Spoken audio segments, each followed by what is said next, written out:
윤석열 체포영장 집행 과정에서 불미스러운 일이 생긴다면 모든 책임은 최상목 권한대행이 져야 합니다. 오늘로 12.3 내란사태 발발 43일째입니다. 내란 속에 윤석열 체포가 늦어지면서 민생 경제가 위기로 치닫고 헌정질서와 민주주의가 무너지고 있습니다.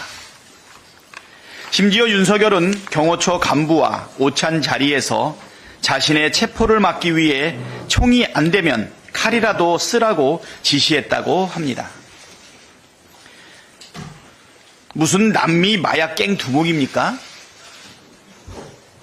법 집행을 막기 위해 총칼 쓰라고 지시한다는 게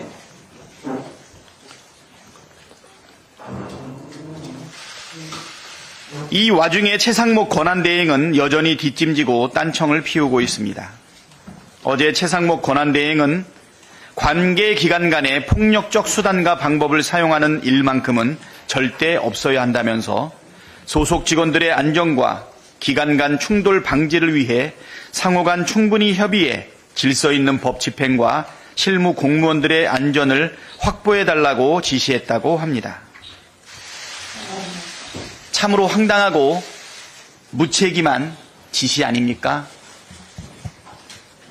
법원이 발부한 체포영장 집행을 가로막는 것은 명확한 불법입니다. 불법을 저지르는 경호처에 대해 법 집행에 적극 협조하라고 지시하면 될 걸 왜 국가 기관 간 충돌로 문제를 몰아가면서 물타기를 하는 겁니까?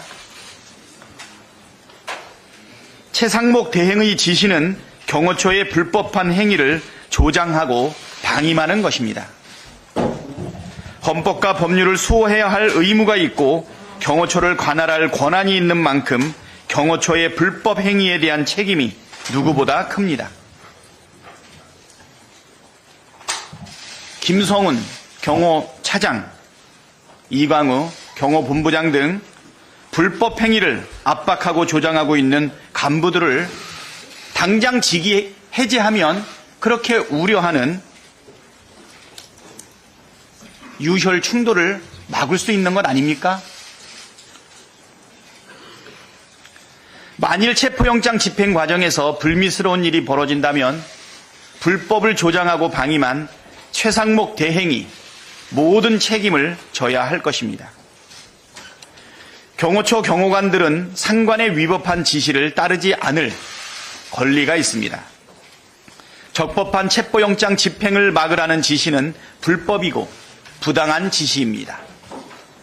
위법한 지시를 거부하는 것은 징계 대상이 아닙니다.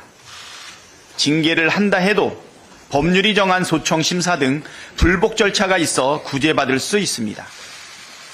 그러나 적법한 체포영장 집행을 방해하는 행위는 특수 공무집행 방해 등 현행범으로 엄중하게 처벌을 받게 됩니다. 부당한 지시를 내린 상관이 경호관 여러분들을 지켜줄 수 없습니다. 상관의 부당한 지시를 따르다 애꿎은 범죄자가 되지 말고 체포영장 집행에 적극 협조하는 것이 유일한 살길임을 명심해야 합니다. 국민의힘이 자체 내란 특검 법안을 낼지 말지 결정을 못했다고 합니다. 어제 오후 의원총회에서 특검을 반대하는 목소리를 넘어 비상계엄이 왜 잘못됐느냐고 항변하는 목소리도 다수 나왔다고 합니다. 온 국민이 보는 앞에서 사람을 칼로 찔러놓고 6초만 찔렀으니 범죄가 아니다. 수사도 처벌도 받으면 안 된다고 우기는 겁니까? 내란 선동죄 수사를 반대하는 것은 거꾸로 자신들이 내란 선동을 했다는 사실을 인정하는 것 아닙니까? 국민의힘은 원내 7개 중 6개의 정당이 모두 찬성한 내란 특검에 반대하지 말고 순순히 협조하기를 바랍니다.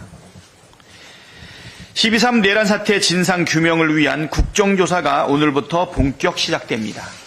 오늘은 국방부와 방첩사, 정보사, 특전사 등 내란 속의 윤석열의 지휘 아래 12.3 내란 사태를 사전에 모의하고 실행에 옮긴 군을 대상으로 기간 보고를 받습니다.